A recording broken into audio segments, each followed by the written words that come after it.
Hello everyone, welcome to a special episode solely focused on urban prepping. Now you might be wondering, what exactly is urban prepping? It's a survival strategy, my friends, tailored specifically for the concrete jungle where many of us reside. You see, living in an apartment or a smaller space in a densely populated area presents its own unique challenges.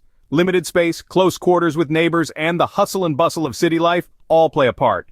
But fear not, because those challenges can certainly be overcome. Urban prepping equips you with the knowledge and tools to be self-reliant, to stay safe, and to thrive, even in the face of unexpected disasters or emergencies.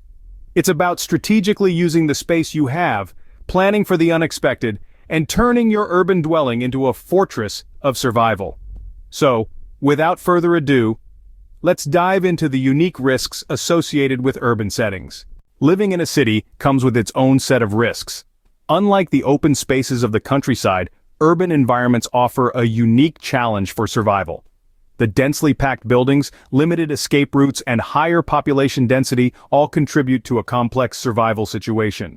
Imagine a power outage on a scale that affects an entire city. The immediate aftermath may be merely inconvenient, but as hours turn into days, things can get complicated. Elevators stop working, trapping people in high-rise buildings. Traffic lights go out, causing chaos on the roads. And the stores?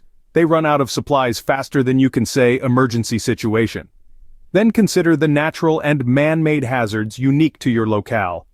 Are you in close proximity to industrial areas where a chemical spill could occur? Is your apartment in a flood zone or an area prone to earthquakes? These are the potential dangers you need to prepare for. To tackle these risks, you must first identify them. Start by making a list of potential threats in your area. Is crime a major issue? What about extreme weather events? Are there any potential fire hazards? Once you've identified these risks, you can start to plan your response. Remember, the goal of urban prepping isn't to make you fear the future, but to empower you to face it. The more you know about the potential risks, the better you can prepare. This isn't about becoming a doomsday prepper, building a bunker and stocking up on a decade's worth of canned beans. It's about being practical, being prepared, and understanding that the world can be unpredictable. By understanding the risks unique to urban settings, you're already a step ahead. You're ready to face the challenges that come with living in a city. And remember, knowledge is power. The more you know, the better prepared you'll be. Now let's explore how to efficiently store food and water in limited spaces. Space might be a luxury in urban settings, but that doesn't mean you can't store enough food and water for emergencies. When it comes to storing food and water in a space-challenged environment, creativity is key. Think under the bed, behind the sofa, or even that awkward corner cupboard that you've never known what to do with. Over-the-door organizers aren't just for shoes, they can also be a great place to store canned goods and bottled water. Now, let's talk about what types of food are best for long-term storage. Canned goods are an urban prepper's best friend. They're compact, they're stackable, and they can last for years. Just make sure to rotate your stock to keep everything fresh. Freeze-dried meals are another excellent option. They're lightweight, they take up minimal space, and all they need is a little bit of water to turn into a full meal. Just remember though, water is a precious resource in an emergency situation, so plan accordingly. For those times when you need a quick, energy-packed snack, high-calorie nutrition bars are the way to go. They're small, they're packed with nutrients, and they can give you the energy boost you need to handle whatever situation you're facing. Storing water is just as important as food, if not more so. The general rule of thumb is to store 1 gallon of water per person per day for at least 3 days. But remember, in a crisis, water isn't just for drinking. You'll also need it for cooking, cleaning, and hygiene. Water storage containers come in all shapes and sizes, from small portable pouches to large stackable barrels. Just remember to store your water in a cool, dark place to help it last longer, and there you have it. With a little bit of creativity and planning, even the smallest of spaces can be transformed into a well-stocked pantry, ready to see you through any emergency. Next, we'll take a look at what should be in your urban survival kit. A well-equipped survival kit can be a game changer during emergencies. It's like having a personal lifeline in the chaotic sea that is a disaster scenario. But what does a well-equipped urban survival kit look like? Let's find out. Firstly, we have to consider water. It's the essence of life, and having a means to purify it is crucial. Water purification tablets or a life straw can easily fit into your kit and can make a world of difference when access to clean water is compromised. Next up, a first aid kit. This isn't your generic Band-Aid and gauze pack. Your first aid kit should be robust, containing everything from wound dressings and antiseptics to painkillers and necessary medication. Remember, in an emergency, 911 might be overwhelmed, and self-care could be your only option. Your survival kit should also contain a multi-tool. This handy device combines several tools in one and can assist with anything from cutting rope to opening cans.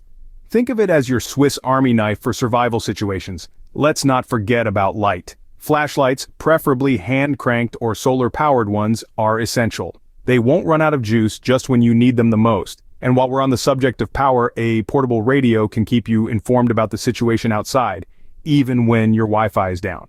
Now, all of this might sound expensive, but it doesn't have to be. You can assemble your survival kit on a budget. How? Start by checking what you already have at home. You might be surprised by how many of these items you already own. For the rest, thrift shops, garage sales, or online marketplaces can be great places to find affordable options. Remember, the key is to focus on compact and multi-use items. Every inch of space is precious in an urban survival kit, so choose items that offer the most bang for their buck. With our survival kit ready, let's talk about securing your apartment. Because after all, your home is your fortress, and fortifying it is the next step in becoming a true urban prepper.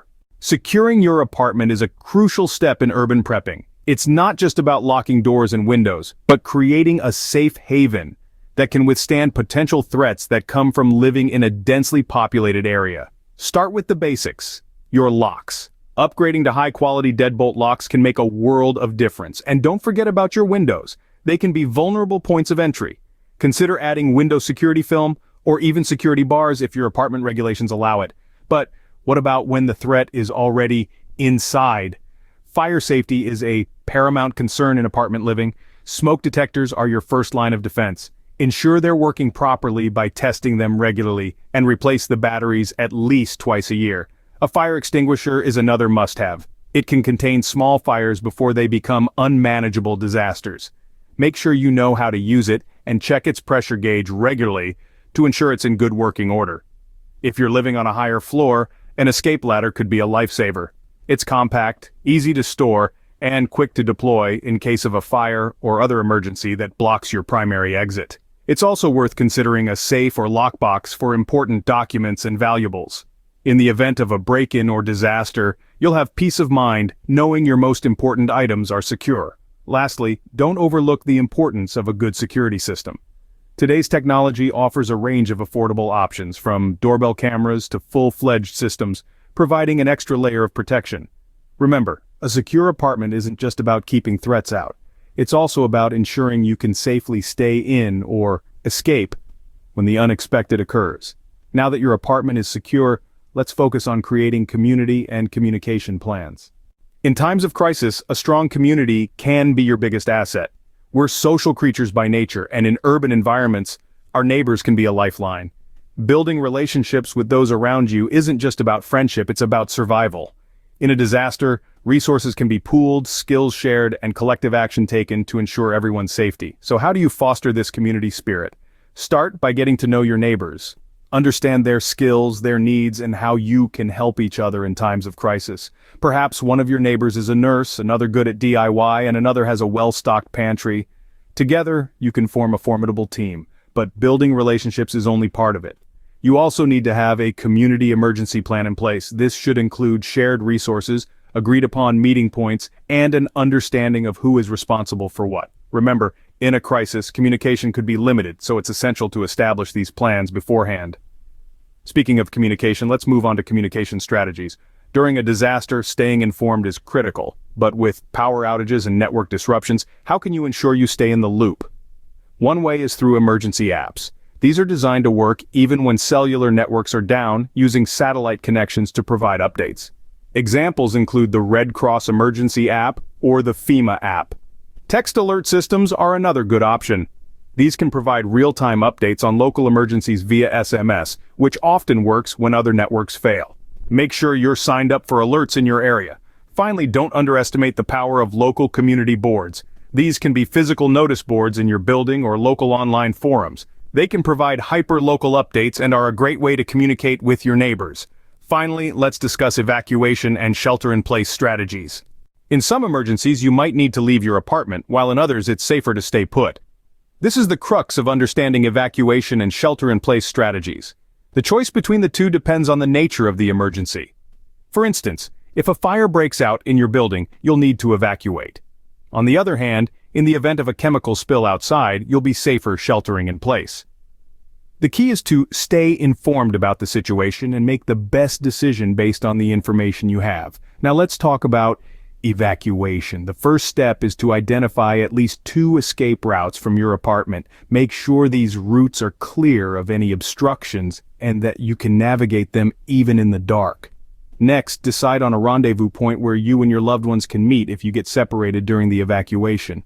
This could be a nearby park, a community center, or any easily recognizable location that's a safe distance away from your building. Prepare an evacuation bag with essential items you'll need if you have to leave in a hurry. This should include important documents like IDs, medical records, and so forth, stored in a waterproof container. Don't forget a change of clothes, some cash, and any necessary medications. Sheltering in place, on the other hand, is about turning your apartment into a safe haven. This involves sealing off doors, windows, and vents to prevent outside air from coming in. You'll need plastic sheeting and duct tape for this. Make sure your emergency kit is within reach and keep tuned to news updates on your portable radio. Remember, the goal is not to predict every possible scenario, but rather to be prepared for a range of situations.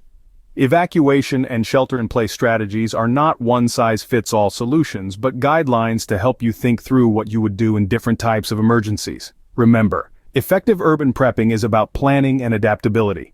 So, start planning today and stay adaptable. Your safety depends on it. Today, we've covered a lot of ground on urban prepping.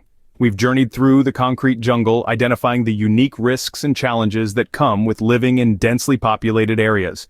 We've navigated the tight corners of apartment living, exploring innovative ways to store food and water efficiently, and we've dug deep into the essentials of an urban survival kit, highlighting the importance of compact, multi-use items. We've talked about securing your fortress, your apartment with upgraded locks, reinforced entry points, and the ever-important fire safety measures. We've stressed the power of community, the importance of building relationships with your neighbors, and creating a shared emergency plan. We've discussed the importance of staying connected during disasters, using emergency apps, text alert systems, and local community boards. We've also touched on the critical strategies for evacuation and sheltering in place, providing practical advice on creating an evacuation plan with maps, meeting points, and essential documents. But remember, preparedness isn't just about having supplies, it's about adaptability. It's about planning. It's about the readiness of your mind and spirit as much as your pantry or your first aid kit. It's about the resilience to face whatever comes your way, to meet the unexpected with calm and resolve. So let's take the knowledge gained today and put it into action. Let's make a commitment to enhance our preparedness regardless of our living situation. Let's be the ones who are ready when others are not. Your journey into urban prepping doesn't have to end here. There's a whole community of us out there ready to share experiences, advice, and support. If you found this video helpful, please like, subscribe, and share your experiences and tips in the comments section. Follow us on social media for more urban prepping tips. Until next time, stay safe and stay prepared.